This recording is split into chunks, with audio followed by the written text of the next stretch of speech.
बिस्मिल्लाहिर्रहमानिर्रहीम। Welcome to Alhamd dynamic world. अस्सलाम वालेकुम बच्चों, हम लोग बात करेंगे chapter number 4 chemistry first year.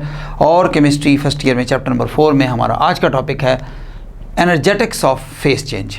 बेटा हम जानते हैं अच्छी तरह से कि जब भी किसी सॉलिड को हीट किया जाता है तो उसका टेम्परेचर राइज़ हो जाता है और अल्टीमेटली अगर हम उसको कंटिन्यूसली हीट देते जाएं तो अपने मेल्टिंग पॉइंट पर आकर वो मेल्ट होना शुरू हो जाता है, यानी वो लिक्विड में कन्वर्ट होना शुरू हो जाता है। सिमिलरली उस लिक्विड को अगर हम गर्म करते चले जाएं तो अल्टीमेटली एक टेम्परेचर ऐसा आएगा जिस पर वो लिक्विड बॉयल होना शुरू हो जाएगा, यानी अपने वेपर्स में गैस में कन्वर्ट हो जाएगा। और कुछ सब्सटेंसेस हम ये चैप्टर नंबर 2 में पढ़ चुके हैं कि सॉलिड से डायरेक्ट वेपर्स में भी कन्वर्ट होते हैं। The substances are said to be sublimable substance and process known as sublimation. ये बात हम ऑलरेडी पढ़ चुके हैं। याद रखें कि जब भी सॉलिड से लिक्विड में कन्वर्ट होगा या लिक्विड से गैस में कन्वर्ट होगा या जैसे कि सॉलिड से डायरेक्ट गैस में कन्वर्ट हो रहा है, all these processes are endothermic. ये सारे के सारे एंडोथर्मिक हैं and all of these require a definite amount of energy, जिसके बगैर ये काम नहीं हो सकता। इसी एनर्जी को आज हमने स्टडी करना है और इन्हीं को कहा जाता है एनर्जेटिक्स ऑफ फेस चेंज। वैसे तो यहाँ पर हम सरेदस्त सिर्फ 3 ही फेजेस को डिस्कस कर रहे हैं, सॉलिड, लिक्विड एंड गैस। लेकिन हम जानते हैं कि सॉलिड में भी फेजेस होते हैं, यानी एक क्रिस्टलाइन सॉलिड दूसरे क्रिस्टलाइन सॉलिड में कन्वर्ट होता है। या हम ये भी जानते हैं कि सॉलिड से लिक्विड जाते हुए दरमियान में एक और फेज़ भी आता है कुछ सब्सटेंसेस में कॉल्ड एज लिक्विड क्रिस्टल्स। लेकिन फ़िलहाल हम इन 3 मेजर फेजेस की बात करेंगे, सॉलिड से लिक्विड, लिक्विड से गैस या सॉलिड से डायरेक्ट गैस। तो सबसे पहले आएगी बेटा हमारे पास मोलर हीट ऑफ फ्यूजन। ये जो वर्ड फ्यूजन लिखा हुआ है इट मीन्स मेल्टिंग, मेल्ट होना। तो सॉलिड को जब हीट किया जाता है तो उसका टेम्परेचर राइज होते होते एक डेफिनेट टेम्परेचर आएगा called as melting point. Pressure जो उस सॉलिड के ऊपर लगाया जा रहा है इट मस्ट बी 1 atm, यानी सी लेवल पर ये काम होगा। 1 atm 760 टॉर पर ये काम किया जाएगा। और अब जब सॉलिड को हम हीट देंगे उसके मेल्टिंग पॉइंट पर 1 atm प्रेशर पर, तो अब सॉलिड का टेम्परेचर राइज नहीं होगा, सॉलिड लिक्विड में कन्वर्ट होगा, क्योंकि सॉलिड की इंटरमॉलिक्यूलर फोर्सेस अब इतनी वीक हो चुकी होंगी, the solid molecules now become free, और वो इधर से उधर मूव करना शुरू कर सकते हैं और वो लिक्विड में कन्वर्ट हो जाएंगे। तो proper definition molar heat of fusion की क्या बनेगी? The amount of heat energy required to convert 1 mole of a solid into 1 mole of its liquid at its melting point, keeping the pressure 1 atm constant। तो ये बेटा molar heat of fusion है। Now let us move towards molar heat of vaporisation. बेटा evaporation spontaneous process है, vaporisation एक non spontaneous process है, यानी आप हीट देंगे, प्रोवाइड करेंगे, कंटिन्यूस प्रोवाइड करेंगे तो ऐसा होगा, अदरवाइज ऐसा नहीं होगा। तो इसकी प्रॉपर डेफिनेशन क्या बनेगी? The amount of heat energy required to convert 1 mole of a liquid, क्योंकि हम लफ्ज़ इस्तेमाल कर रहे हैं molar heat, molar heat, molar heat, इसलिए 1 mole का लफ्ज़ इस्तेमाल करना ज़रूरी है। 1 mole of liquid into 1 mole of its gas at its boiling point while the pressure remains constant, that is 1 atm। तो ये मोलर हीट ऑफ वेपोराइजेशन होगी। जबकि मोलर हीट ऑफ सब्लिमेशन में, क्योंकि सब्लिमेशन टेम्परेचर कोई टेम्परेचर नहीं होता, किसी भी टेम्परेचर पर सब्लिमेशन हो सकती है, रूम टेम्परेचर से नीचे ही आमतौर पर या रूम टेम्परेचर के नियर सब्लिमेशन होती है, तो वहाँ पर फिक्स किया गया कि टेम्परेचर कांस्टेंट रहना चाहिए। तो 1 mole of A solid when converted directly into 1 mole of its gas at a constant temperature at 1 atm pressure, the amount of heat energy required is named as molar heat of sublimation। अब बेटा इन तीनों heats को अगर आपस में compare किया जाए तो नज़र आता है कि सब्लिमेशन की जो हीट एनर्जी सप्लाई की गई है वो बहुत ज़्यादा है, वेपोराइजेशन की थोड़ी कम है और फ्यूजन में थोड़ी कम है। और ये पेपर में क्वेश्चन भी आता है कि ऐसा क्यों होता है। The reason is very simple. जब आप सॉलिड से लिक्विड में कन्वर्ट कर रहे हैं, intermolecular forces of attractions are just weaken, उसको आप सिर्फ कमज़ोर कर रहे हैं, यानी वॉल्यूम में बहुत थोड़ा फ़र्क पड़ता है, ठीक है, इंटरमोलेकुलर स्पेसेस में बहुत थोड़ा फ़र्क पड़ता है, लेकिन मॉलिक्यूल्स मूव करना शुरू कर देते हैं। पहले सिर्फ वाइब्रेशनल मोशन है, अब वाइब्रेशनल के साथ रोटेशनल और ट्रांसलेशनल मोशन भी आ जाती है। तो वीकन की वजह से यहाँ पर थोड़ी सी amount of heat energy provide करनी पड़ती है। लेकिन जब आप लिक्विड से गैस में जा रहे हैं तो इंटरमोलेकुलर फोर्सेस को वीक नहीं बल्कि एलिमिनेट कर दिया जाता है, बिल्कुल ख़त्म हो जाती हैं, एबॉलिश हो जाती हैं, जिसकी वजह से आपको बहुत ज़्यादा हीट एनर्जी प्रोवाइड करनी पड़ेगी। तो अब सवाल ये है कि ये वाली सबसे ज़्यादा क्यों है? वेरी सिंपल, कि दोनों काम एक साथ करने हैं। आपने इंटरमोलेकुलर फोर्सेस ऑफ अट्रैक्शंस को वीक भी करना है और ब्रेक भी करना है। तो जब दोनों काम एक साथ होंगे तो बहुत ज़्यादा हीट अमाउंट एनर्जी प्रोवाइड करनी पड़ेगी। इसका मतलब क्या हुआ कि सब्लिमेशन की हीट एनर्जी वेपराइजेशन से ज़्यादा होगी और वेपराइजेशन की हीट एनर्जी फ्यूजन से ज़्यादा होगी। ठीक है जी। ले जी, अब हम आते हैं जनाब, देखते हैं कि ये इंटरमॉलिक्यूलर फोर्सेस ऑफ अट्रैक्शंस का क्या ताल्लुक है इन तमाम हीट एनर्जी से। बेटा energetics of the face change, यानी जब फेस चेंज होगा तो हीट एनर्जी प्रोवाइड होगी। जब हीट एनर्जी प्रोवाइड होगी तो ऑब्वियसली जो चीज़ डिस्कस हो रही है वो है इंटरमॉलिक्यूलर फोर्सेस ऑफ अट्रैक्शन। कभी वीक हो रही है, कभी ब्रेक हो रही है, कभी दोनों काम हो रहे हैं। इसका मतलब है पहली और आखिरी डिपेंडेंस कौन सी है जी? Intermolecular forces of attractions. तो डेल्टा एच एस यानी मोलर हीट ऑफ सब्लिमेशन या मोलर हीट ऑफ वेपराइजेशन या molar heat of fusion are directly proportional to the intermolecular forces of attractions. यानी जितनी intermolecular forces of attraction stronger होंगी उतनी ही ज़्यादा आपको हीट एनर्जी प्रोवाइड करनी पड़ेगी। फॉर एग्जांपल, आप वाटर को बॉयल कर रहे हैं, उसके कंपैरिजन में आप केरोसिन ऑयल को बॉयल कर रहे हैं, उसके कंपैरिजन में आप गैसोलीन ऑयल को बॉयल कर रहे हैं, तो गैसोलीन ऑयल जो है ना it requires least amount of heat energy, क्योंकि उसका बॉइलिंग पॉइंट वाटर से और केरोसिन ऑयल दोनों से ही कम है। तो जितनी intermolecular forces of attraction weak होंगी उतनी कम हीट एनर्जी प्रोवाइड करनी पड़ेगी। उल्टा बोल लेते हैं कि जितनी इंटरमॉलिक्यूलर फोर्सेस ऑफ अट्रैक्शंस कम होंगी उतनी कम हीट एनर्जी आप प्रोवाइड करेंगे। दोनों एक ही बात हैं। तो ये है जनाब इंटरमॉलिक्यूलर फोर्सेस ऑफ अट्रैक्शंस और enthalpies of sublimation, vaporization and fusion.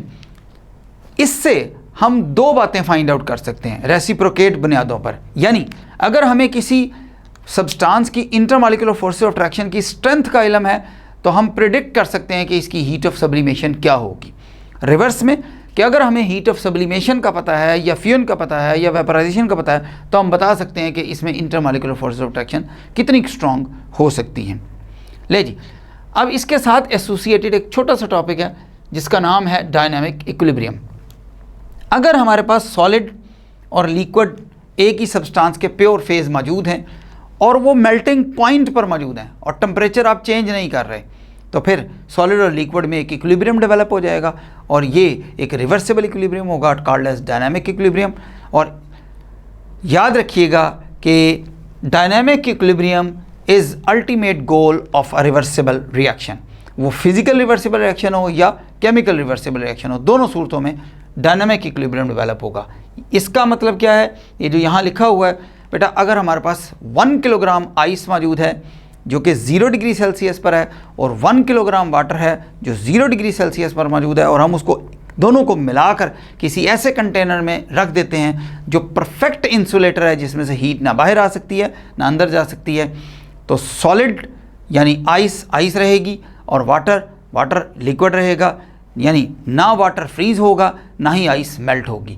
लेकिन अगर उसको बहुत माइक्रोस्कोपली देखा जाए तो आपको नज़र आएगा कि कुछ मॉलिक्यूल आइस के निकल कर पानी में जा रहे हैं और पानी के कुछ मॉलिक्यूल वापस आइस पर डिपॉजिट हो रहे हैं। That is called as dynamic equilibrium. यानी सुपरफिशियली देखने में आपको ऐसा लगेगा कि 1 किलोग्राम आइस पूरी मौजूद है और 1 किलोग्राम वाटर पूरा मौजूद है, लेकिन अगर आप माइक्रोस्कोपिकली देखेंगे फिर आपको पता चलेगा कि वहाँ पर मॉलिक्यूल्स की इंटरचेंज हो रही है।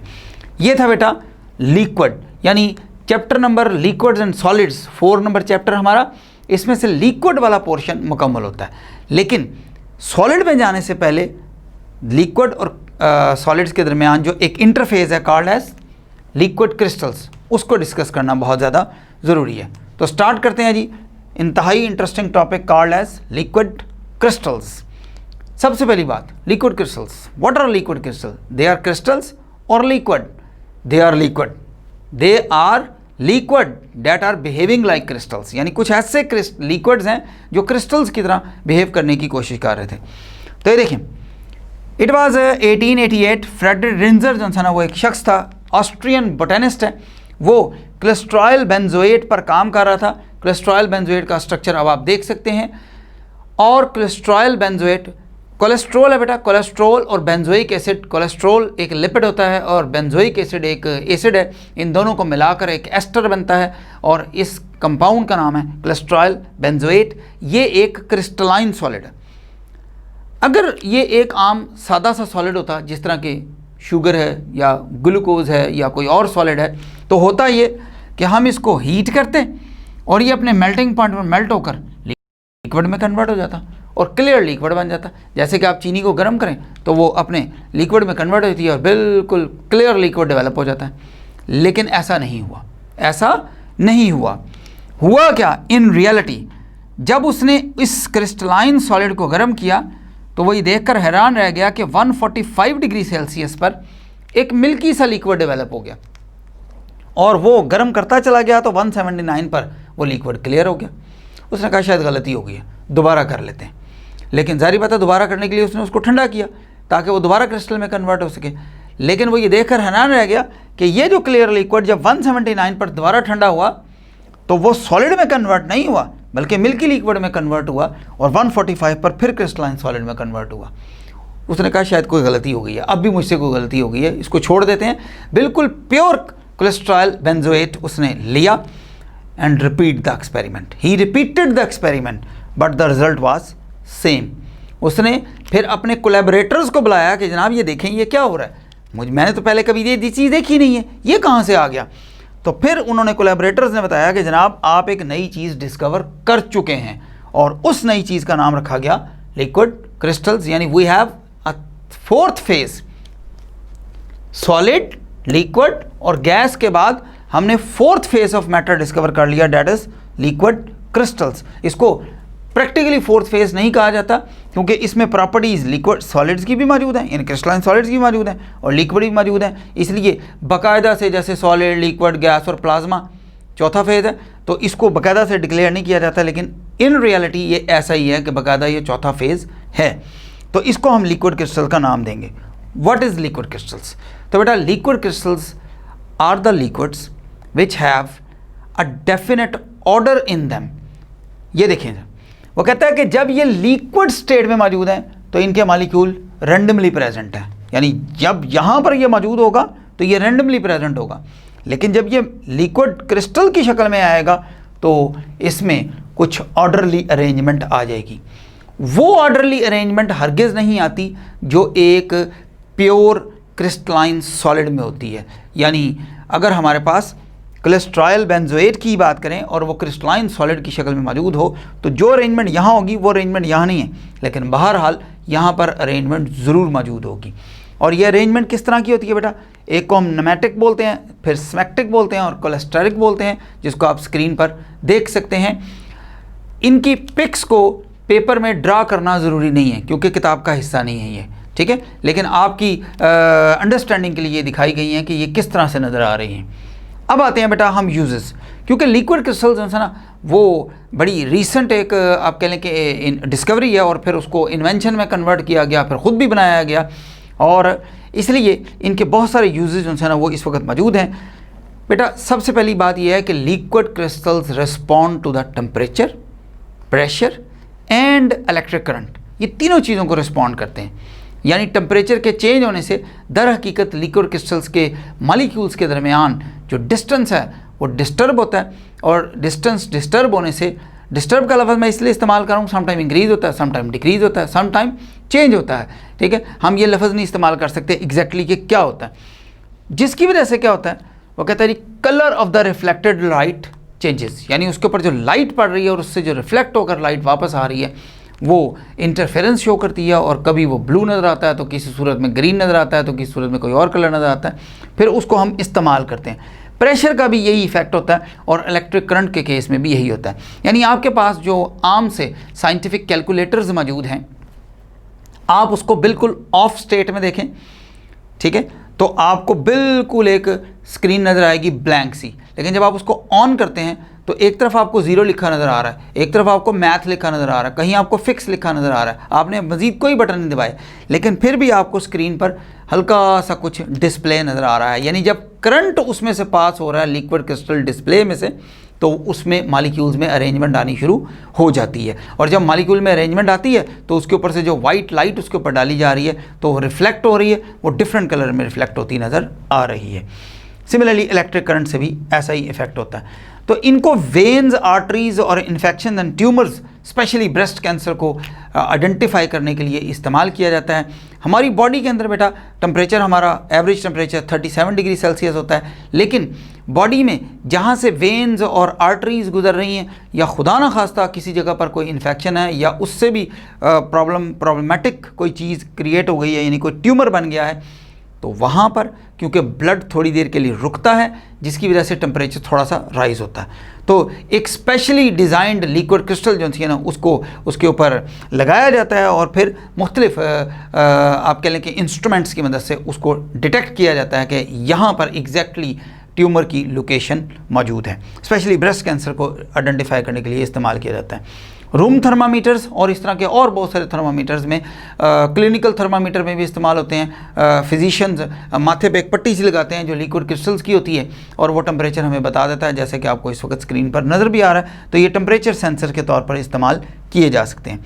सिमिलरली हमारे पास किसी ज़माने में पुराने ओल्ड फैशन्ड एवोमीटर हुआ करते थे, अब हमारे पास डिजिटल किस्म के एवोमीटर्स मौजूद हैं। उसके ऊपर एक स्क्रीन सी होती है, वो बड़े आराम से हमें बता देती है। इवन जो वर्नियर कैलिपर्स आप लोग फर्स्ट ईयर में इस्तेमाल करते हैं फिज़िक्स के प्रैक्टिकल्स में, अब तो उनके साथ भी LCDs लगा दी गई हैं। आप वर्नियर कैलिपर ने काम वही करना है, लेकिन मेजरमेंट वो खुद ही बता देगा पूरी कैलकुलेट करके, उसके ऊपर LCD लगा दी गई है।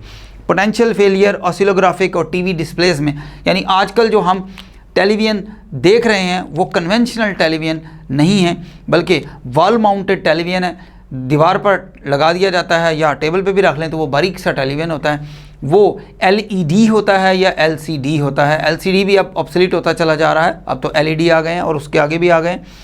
बहरहाल ये TV डिस्प्लेस में भी इस्तेमाल होता है। क्रोमेटोग्राफिक सेपरेशंस में बेटा ये सॉल्वेंट के तौर पर भी यूज़ होता है, यानी स्टेशनरी सॉल्वेंट के तौर पर भी इस्तेमाल होता है, मोबाइल सॉल्वेंट के तौर पर भी इस्तेमाल होता है, और इवन समटाइम लोकेटिंग एजेंट के तौर पर भी इस्तेमाल होता है। ये तीनों टर्म्स क्या हैं, ये हम ऑलरेडी चैप्टर नंबर 2 में पढ़ चुके हैं। मुख्तसर ये कि लिक्विड क्रिस्टल्स के बहुत ज़्यादा यूज़ हैं जो कि अब हम छोटे से एक लेक्चर में उनको कवर नहीं कर सकते। यहाँ पर बेटा हमारी आज की बात इस हवाले से मुकम्मल होती है। अगर आपकी कोई क्यूरीज़ हैं तो आप क्वेश्चन पूछ सकते हैं। अल्लाह हाफ़िज़।